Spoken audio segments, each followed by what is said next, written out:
Fiat Dobló 263 version, the customer states that when doing maneuvers, he hears a noise on the front of the suspension. So the customer states as he is turning the steering wheel with the car practically stopped, you can hear a clunky noise.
Hope you can hear it, and I know what is the problem. This will also happen on the Grand Punto, the Punto 199, the Alfa Romeo MiTo and others. So as you can imagine on this kind of McPherson's suspension, as you turn the wheel, as you turn here, the hub assembly, the suspension itself is attached to the hub and it rotates on itself, okay? But obviously the car, the body is stationary, so you have to have a device in order to have a bearing type of situation where you have the coil against here, this white part of the bearing, and you have this part, this top part, mounted into the body. So it is this bearing that is attached to the top mount that is failing.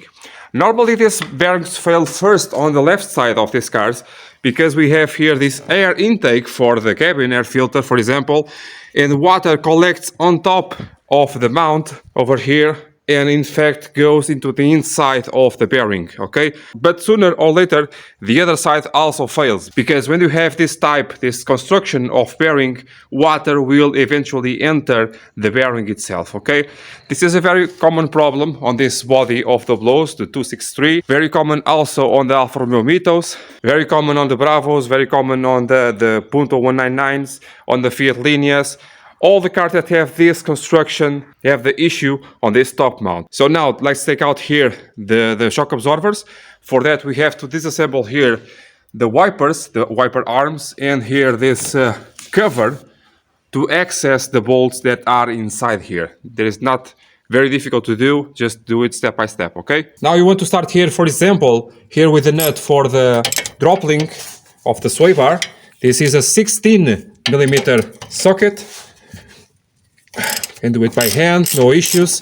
Now the center can start to spin. This is not spinning because this is this is a low corrosion level country. So if you have issues on that, you can use this kind of interaction here. Okay, like I told you on the video for the shock absorbers of the Alfa 147. If you want to see that, it is down on the description below. How to replace the shock absorbers, the top mounts, the bump stops and all that, okay? Very thorough video, that. So to a side, now here the indicator for the wear of the pads to a side as well. You do not need to disconnect it over here, but if you are not comfortable to leave it there, you can do it, okay? You can disconnect it. The ABS sensor, the same thing. You do not need to disconnect it, but if you want, you can. Remember here the cross, the wires cross like this. On the flexible hose side, take out here this little clip that prevents the hose here from skipping eventually. Now just take it out. I already did a bunch of WD-40 on this before starting, so this is very easy to remove. Now here, these two bolts and nuts, okay? 19mm over here on this side, 18mm here on the nut side. Remember always to start and finish on the nut side, so you want to torque it when it's time to assemble everything. You want to torque it on the nut side, and now I can hold on to the bolt and actually do it through the bolt if it is easier for you. You can use an impact gun, no problem. Mine is completely sucky. Take it all out of the car really, out of the assembly, the top one too. Thing is, now the lower control arm is doing force upwards because of the bushings, okay? Not having here the drop thing connected, it will not interfere. On this case, actually it did not interfere at all. On this next part, that is to shake it like this to understand where is the position where you have the most play on the assembly. And when you have it, you can take out the bolts very easily, okay? The next thing is to separate here the hub assembly to your shock absorber, and for that just wiggle it like so. Make sure your wires survive this. You can remove them, no problems whatsoever, if you want to, see? Okay, this one is a bit heavy, so I can, for example, remove it on this side. If you do not want to remove it on the hub side because of the possible corrosion, you can do it like this, and now you have free movements. On top, you want to take out this screw, that one, and the other one, the Phillips head screw. You want to take out the covers here for the wiper blades and remove all that. Everything else is just clipped on, okay?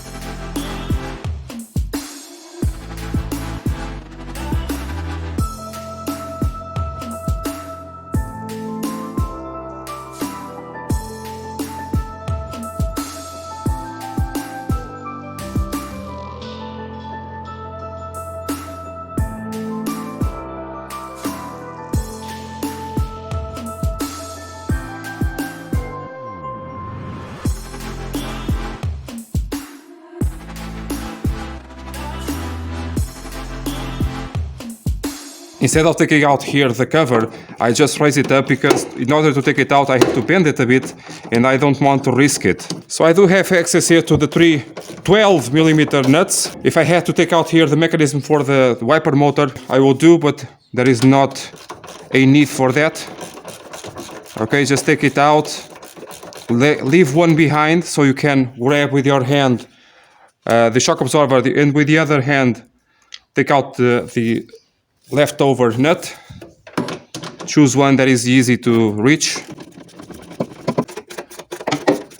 Now this next part here may hurt your back because this is a very heavy stuff and the position is not great. So using my knee over here and my elbow, I unlock myself in this position and my back is all secure. So my back is not doing any force right now. And now with my left hand on the shock absorber and my right one on the top nut, I will make sure to remove the nut is out. Another one over here, forgot. And now let the shock absorber go down. Meanwhile, change your position. Make sure not to damage the axle boot. Make sure not to damage the wiring or the flexible brake hose. And like so, remove the shock absorber. Let's go to the bench. So let's clean out here the threading so it's way easier. For this problem, Fiat should invent here a cap for the top mount, so this does not happen so often. Probably they did, but I do not know if they done it yet.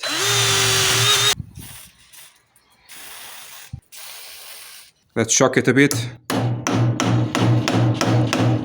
It will be much easier to perform this way. 18mm here, the socket thing. Ratchet over here. Try to remove it. Let's see if it will go out. Oh yeah, I do have the clamps for the shock absorbers. I purchased some new ones. This is not ideal, I know, but it's better than nothing. Okay, now the clamps are in, okay, and I know that the spring is loose because I have my top nut almost completely out and it is moving freely. So the nut is an 18mm, like I told you, and it is like this, like so.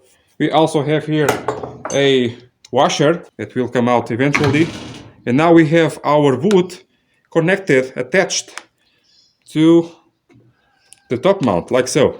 Okay, going to disconnect it like this. Washer in here. The bump stop is good. The boot is also perfect. Now you want to compare your old top mount with your new one, because there are two types, or two sides actually, okay? So the other side, I already removed it. Can you notice the difference? This is not on the top part and this is on the lower one, okay? Very crucial to not to mess this up. So at first glance, you can hear that the bearing is not that bad. Yeah, this is the right one. Like I told you, the left one is the first one to go. And here it is, the left one. Oh my God. How bad is that? Really bad, okay? For the left side, I will have to arrange some kind of cover to protect it, to at least make sure it lasts a little bit longer. The thing is, you have the weight of the car. All of the weight of the car is on this bearing. Sometimes the only way to really test it is with everything assembled in on the ground, okay?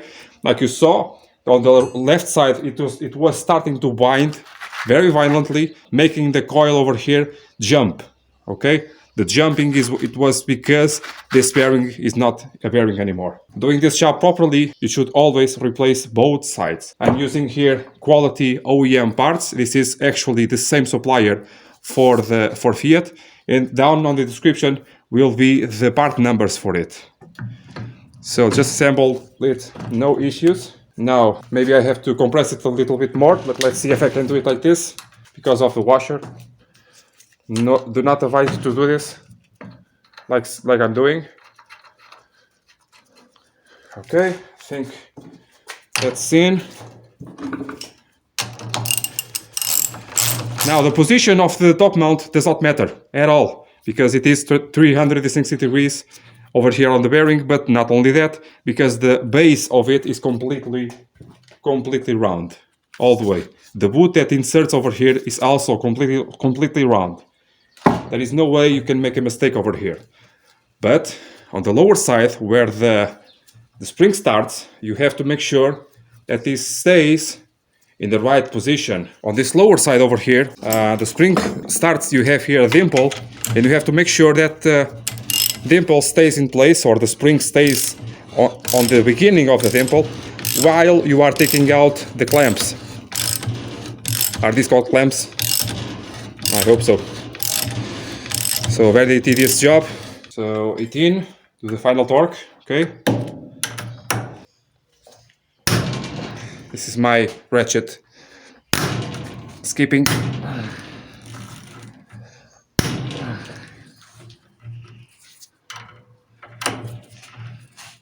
It's very old, this ratchet, very old. Okay.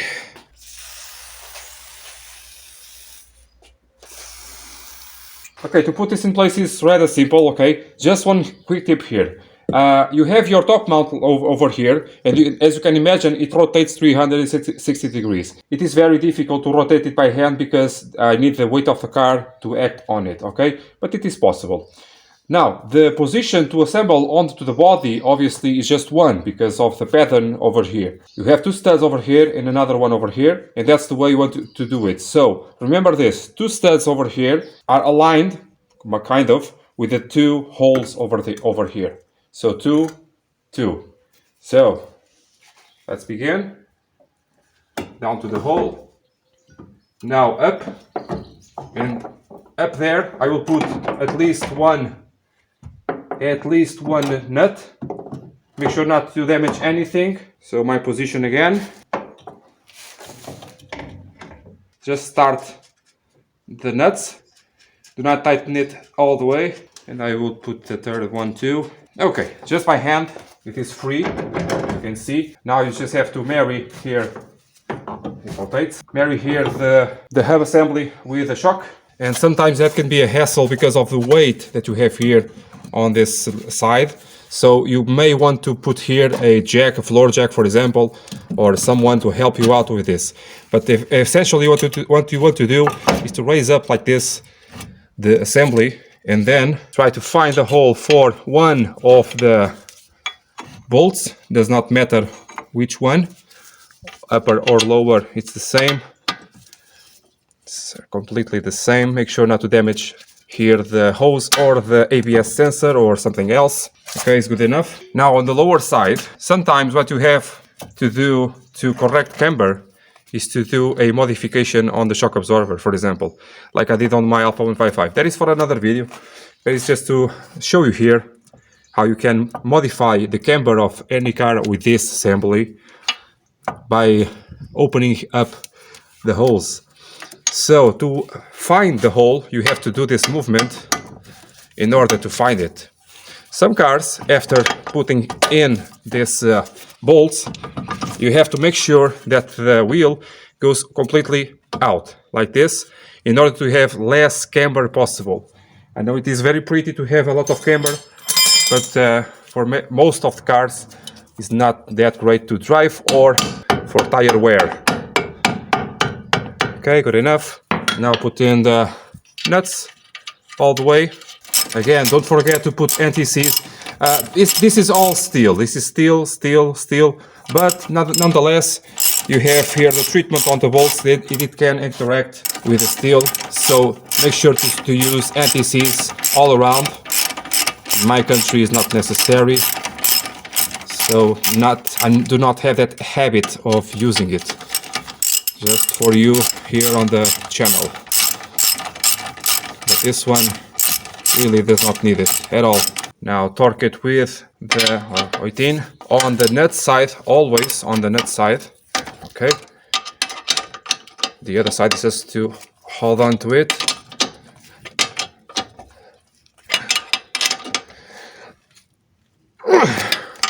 Lower one. This is about 100 to 120 Newton meters. If you want to do with that. Okay, now the warning light for the pads. Now here the flexible brake hose, this ABS sensor here and up there. Do not forget that I took it out over there. And now the clip for the flexible brake hose. If you need to respring it, it's very easy. I already showed you how to do it. But in fact it's just like respring it like so. Okay, now put it in place.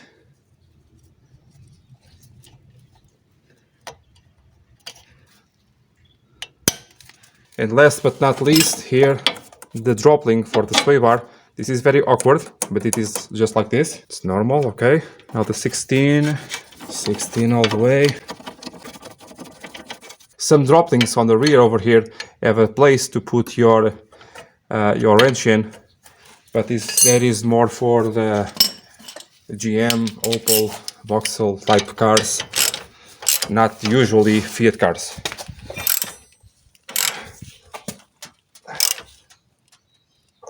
Not sure. So if I'm not sure, let's use the old method of like 16 over here. This one to see and make sure. Yeah, it's good. It's nice. When the FCA formed and the Fiat products went to North America, many of you guys went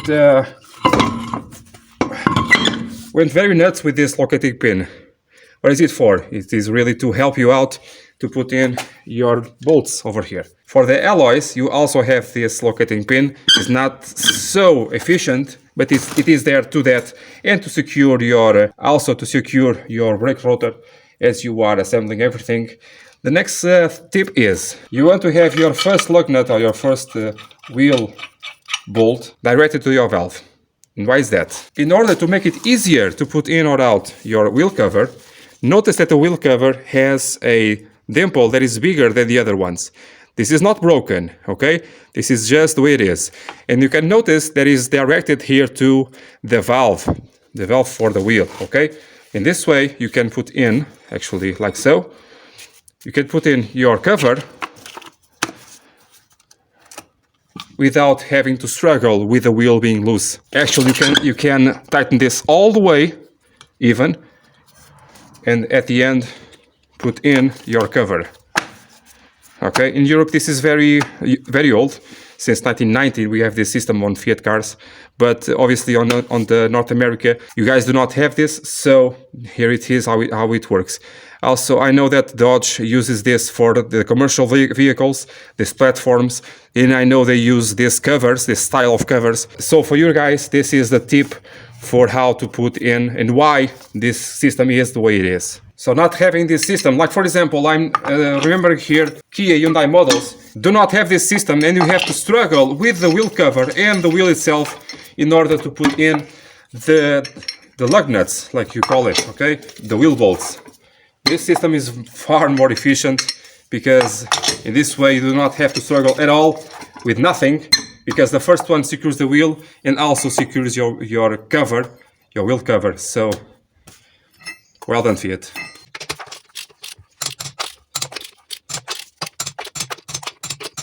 Now, as you can see, as you are lowering the car, the top mounts center themselves into the body, and now you can tighten this with all the insurance and warranty that you want on the job like this. If you do it step by step, if you do it like Fiat intended, this will be marvelous to work with.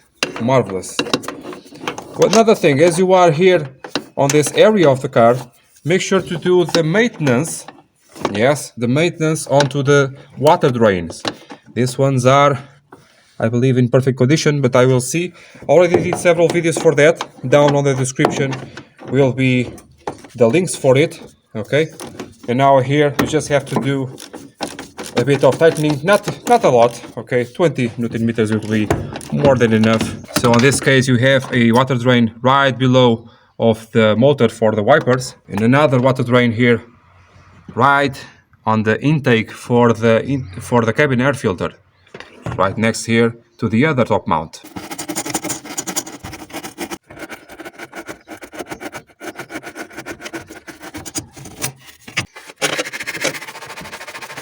As you may understand, having the water level rising, the top mounts will suffer a lot more because the water is constantly slashing onto them, and also you can have a water leak to the inside of the car because of the intake of the air cabin filter. The side clip over here goes into the air, okay, just clips into place. Always make sure that you put in all the parts necessary. This one is very crucial not to have water entering here to this area, so much water, because you always have water on this area, okay, just a controlled amount of it. And you have here all the places to slide it in, and finally we have here a clip to clip it in. Make sure everything is not forced on any way. On the other side the same thing. Now, do you guys remember on my previous video about this wiper blades and arms, how it's done? So small blade, long arm goes to the passenger side, long blade, small arm goes to the driver side. Yeah, so on the windscreen you have a mark over here that you have to respect. This is the position of the blade. We do not have any nuts yet, okay? So align this with a ball, with a circle. And on the driver's side, the same thing. Eventually you will find here a ball, because this windscreen will do for right-hand drive cars and also left-hand drive cars. You have there the circle that you have to align here with the blade. And as you can see, the tips of the blades are practically aligned. So now you can put in the nuts and washers. Now you may ask, what's the deal with the noise? Why so much work? Because a simple noise. Remember something, now the power steering system is doing way less force. The steering is much lighter now. If you have electric power steering, it can be particularly affected by this. So don't think that just because a noise is just a noise, it's not. It's way more than that. So guys, one more video for you. I hope you like this video. I hope you like this content so far. Down on the description there is a lot of stuff that can and will be useful for you regarding suspension components, regarding brakes, for example, regarding the wiper blades, systems, problems, issues, solutions, lack of power, for example, on your cars, crank no start. I have a lot of videos for that now, okay? And also down on the description there are 2 links for helps for the channel if you can, okay? One link for Patreon and another one for PayPal. Whichever you choose to go with, I'm happy with it, okay? I see you next time, guys. Bye!